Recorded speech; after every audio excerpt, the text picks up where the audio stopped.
America का युद्ध में उतरना क्यों जरूरी है और साथ ही इजराइल के नए मोर्चे पर इस जंग के खुलने पर रूस और चीन क्यों बेचैन हो गए हैं, इसका भी आपको मतलब समझा देते हैं। इसकी वजह यह बताई जा रही है कि ईरान मध्य पूर्व में अमेरिका के मिलिट्री बेस या किसी डिप्लोमेटिक मिशन पर हमला कर सकता है। इजराइल ने ईरान के सहयोगी हमास और हिजबुल्लाह की कमर तोड़ दी, लेकिन ईरान उन्हें अमेरिकी टारगेट पर निशाना लगाने के लिए उकसा सकता है और अगर ऐसा हुआ तो अमेरिका के लिए युद्ध के मैदान से बाहर रह पाना मुश्किल ही नहीं, नामुमकिन हो जाएगा। यह कोई छिपा रहस्य नहीं है कि अमेरिका इजराइल के पीछे ढाल बनकर खड़ा हुआ है। इजराइल भी चाहेगा कि जंग के मैदान में अमेरिका की डायरेक्ट एंट्री हो जाए, तब ईरान को निस्तेनाबूद करना इजराइल के लिए भी आसान हो जाएगा। ईरान जानता है कि इजराइल से सीधे युद्ध लड़ना मुश्किल, महंगा और खतरनाक है और इसके उलट अमेरिका के करीब बसे बेस कमजोर कड़ियां हैं, जहां वो सीमित और लेकिन प्रतीकात्मक हमला करके दुनिया को एक संदेश दे सकता है और वो ये कि हम अब भी खिलाड़ी हैं और अमेरिका को भी टक्कर दे सकते हैं। दरअसल मिडिल ईस्ट में अमेरिका के कई सैन्य अड्डे हैं। आखिर क्यों ईरान के लिए अमेरिकी ठिकानों को इजराइल की तुलना में निशाना बनाना आसान है, यह भी समझ लीजिए। देखिए, अल उदीद एयरबेस कतर यह मध्य पूर्व का सबसे बड़ा अमेरिकी सैन्य अड्डा है जो 1996 में बना था, जहां 10,000 सैनिक और 100 से ज्यादा विमान तैनात हैं।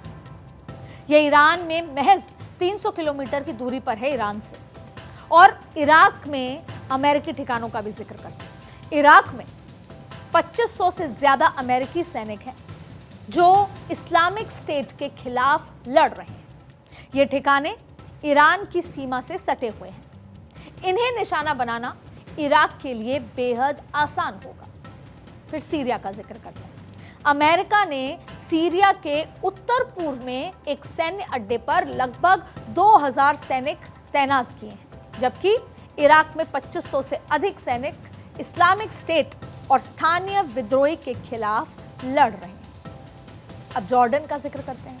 यहां अमेरिकी सैनिक स्थानीय सेना के साथ संयुक्त अभ्यास करते हैं और यहां आधुनिक परीक्षण भी दिए जाता है। मध्य पूर्व में 2 अमेरिकी विमान वाहक पोत भी तैनात हैं जो हजारों सैनिकों और दर्जनों विमानों को ले जाने में सक्षम हैं।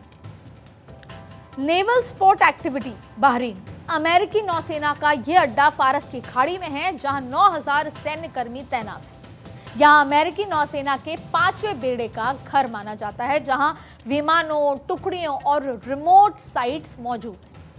अब अन्य ठिकाने जैसे कि यूएई, कुवैत, बहरीन और कतर में भी अमेरिकी सैन्य ठिकाने ईरान की मिसाइल रेंज में ही हैं। यही सोच रहा है ईरान। अब अगर अमेरिका जंग में शामिल होता है तो ये सारे एयरबेस भी झटके में ईरान की जद में आ जाएंगे। इजराइल ने जब ईरान पर हमला किया तब दुनिया के अधिकांश मुस्लिम देशों ने, सऊदी अरब से लेकर तुर्की ने इसकी निंदा की है और इसी तरह ईरान के पड़ोसी मुस्लिम देश जैसे कि मिस्र, लेबनान और इराक जैसे देशों ने भी इजराइल हमले की निंदा की है। मुस्लिम देशों ने बयान जारी कर इजराइल की निंदा तो कर दी, लेकिन कोई भी खुलकर ईरान के साथ नहीं आया। मुस्लिम देश ईरान के साथ होने का दिखावा कर रहे हैं और अगर कुछ देश चाहें भी तो भी मदद नहीं कर पाएंगे क्योंकि उनके पास उतनी क्षमता ही नहीं। युद्ध को लेकर अब अलग अलग देशों की अलग अलग प्रतिक्रियाएं आ रही हैं। देखिए, अमेरिका कहता है कि युद्ध विराम की जगह पूर्ण जीत चाहिए। इसके पीछे की वजह आपको लगातार हम बता रहे हैं। चीन कहता है कि ईरान पर हमले की वो निंदा करता है। रूस युद्ध को खत्म करने की पेशकश की। फिर सऊदी अरब अंतर्राष्ट्रीय कानून के खिलाफ ये उल्लंघन बताया गया। तुर्की का ये मानना है कि इजराइल ईरान युद्ध को उन्होंने विनाशकारी बताया। पाकिस्तान कहता है कि इजराइल के हमले पर वो आपत्ति जताता है और ओमान दोबारा इसको अंतर्राष्ट्रीय कानून का उल्लंघन करार करता है। इंडोनेशिया कहता है कि इजराइल के हमले को जोखिम बढ़ाने वाला ये पूरा युद्ध नजर आ रहा है और ऑस्ट्रेलिया हमले को चिंताजनक करार करता है। न्यूजीलैंड की प्रतिक्रिया है कि ये पूरा युद्ध और ये तरीका गलत है और उच्च जोखिम वाला इस पूरे स्थिति को बताया।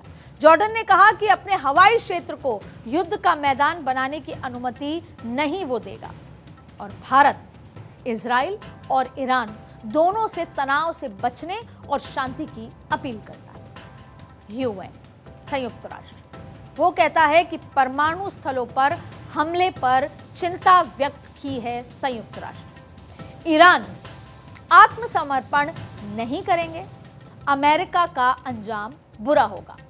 और वहीं इजराइल कहता है कि ईरान पर हमला पूरी तरह सफल भी रहेगा और इसे जारी भी रखेंगे। फ्रांस की प्रतिक्रिया है कि इजराइल ईरान युद्ध में युद्ध विराम का प्रस्ताव आगे बढ़ाते हैं। 21 अरब इस्लामिक देश, मिस्र, तुर्की, सऊदी अरब, पाकिस्तान इसको अंतर्राष्ट्रीय कानून का उल्लंघन बताते हैं।